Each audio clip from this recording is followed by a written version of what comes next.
નજર આપણીમાં હવે વાત કરીએ અન્ય મુદ્દાની। તમે ટેક્સ ચૂકવતા હોવ તો હવે પછીના સમાચાર આપના માટે છે। Central board of director taxes એટલે કે CBDT દ્વારા ઇન્કમ ટેક્સ નિયમ 2026 નોટિફાઈ કરવામાં આવ્યા છે। આ નવા નિયમો 1 એપ્રિલ 2026થી અમલમાં આવશે। આ ફેરફારોમાં પગારદાર કર્મચારીઓને મળતા એલાઉન્સ અને સર્વિસીસના ટેક્સેશનમાં મોટો સુધારો કરવામાં આવ્યો। કેવા અને કયા સુધારા છે એ પણ હવે ગ્રાફિક્સના માધ્યમથી તમને કહીએ।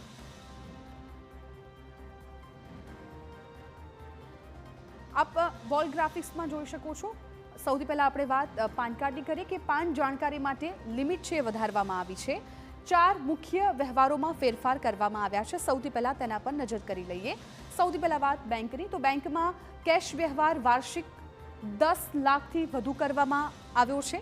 આમાં મોટો ફેરફાર થયો છે।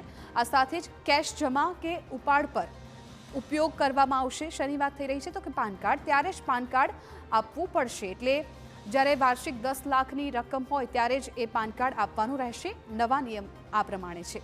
5 લાખથી મોંઘી ગાડી, હવે ગાડીઓની જો તમે ખરીદી કરવાના હોવ તો તેમાં પાનનો ઉપયોગ ક્યારે થશે એની પણ જાણકારી આપી રહ્યા છે। 5 લાખથી મોંઘી ગાડી અને બાઇક અને સ્કૂટર પણ સામેલ છે, ત્યારે તમારે પાન કાર્ડ આપવું અનિવાર્ય રહેશે।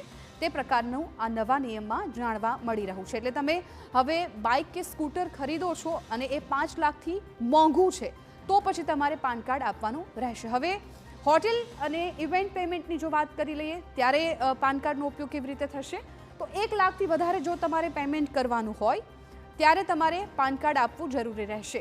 ખાસ તો હોટેલ, રેસ્ટોરન્ટ, બેન્ક્વેટ કે જેમાં તમારે 1 લાખ કરતાં વધારે પેમેન્ટ કરવાનું છે ત્યારે તમારે પાન કાર્ડ આપવું જરૂરી બની જશે।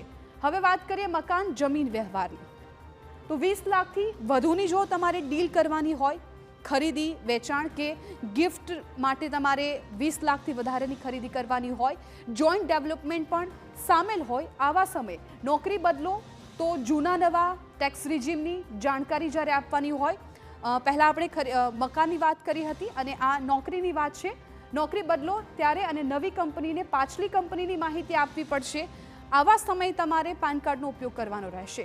ફોર્મ 16ને બદલે ફોર્મ 130, પગાર, TDS અને ગણતરીની વિગતો આપવી પડશે। આવા સમયે અનેક ફોર્મ નહીં ભરવા પડે, માત્ર એક ફોર્મ 141 આ ફોર્મ છે એ પાનની જગ્યા 10ની જગ્યાએ પાનથી ફિલિંગ કરવાનું રહેશે। એટલે ખૂબ મહત્વપૂર્ણ જે નોકરિયાતો છે એમના માટે આ માહિતી છે। હાઈ રેન્ટ પ્રોપર્ટી ક્રિપ્ટો પર, TDS પર પણ તેનો ઉપયોગ થશે। 1.6 લીટર સુધી ₹5,000 પ્લસ ₹3,000 ડ્રાઈવરના એ રીતે ગણતરી કરીને આવા સમયે પાનનો ઉપયોગ કરવામાં આવશે। 1.6 લીટરથી વધારે ₹7,000 પ્લસ ₹3,000 ડ્રાઈવર। આ પ્રકારે ટેક્સેશનની આપણે અહીંયા વાત કરી રહ્યા છીએ। વ્યક્તિગત કાર પર ખર્ચ બાદ કરી શકાય છે। વ્યક્તિગત કાર હોય છે ત્યારે ખર્ચને બાદ કરવામાં આવે તે પ્રકારની માહિતી મળી રહી છે। ટેક્સ સ્લેબ્સ અને અધિકારો પહેલા જેવા જ રહેશે એ પ્રકારની પણ માહિતી અત્યારે સામે આવી રહી છે। કોઈ નવો વધારાનો ટેક્સ નહીં ચૂકવવો પડે, એટલે ઘણું બદલાશે, પણ શું નહીં બદલાય એની આપણે અહીંયા વાત કરી રહ્યા છીએ। HRA, એલાઉન્સ અને બેઝિક જેવી સુવિધા ચાલુ રહેશે। એટલે એપ્રિલ મહિનો શરૂ થાય છે ત્યારથી જે નિયમો બદલવાના છે તેની વાત આપણે કરી છે। સુપર 6માં અન્ય મુદ્દાની પણ વાત કરીશું, પરંતુ હાલ રોકાઈ એક બ્રેક માટે।